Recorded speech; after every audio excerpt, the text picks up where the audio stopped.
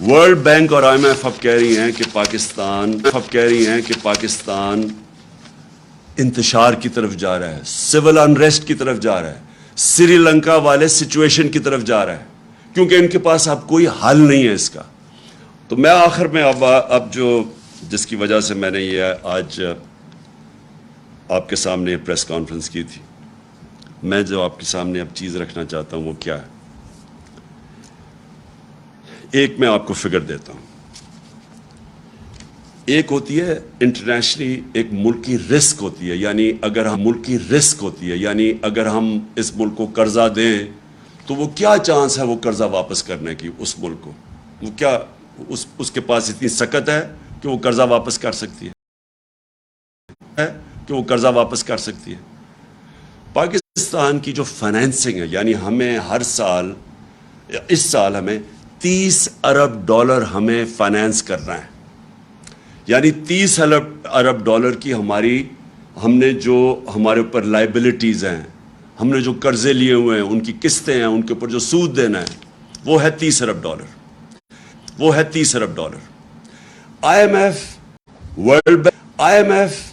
World bank اور Asian development bank, ان کا جو ملا کے بھی ہمارے پاس پیسہ آئے گا نا، کیونکہ ہم نے IMF ڈیل سائن کر دی ہے، وہ بنے گا $8 ارب۔ باقی $22 ارب ہمیں دنیا سے فائنانس کروانا ہے۔ اب یہ جو میں اپنی جو مجھے خطرہ اب نظر آ رہا ہے، میں اس لیے یہ پریس کانفرنس کی ہے، جو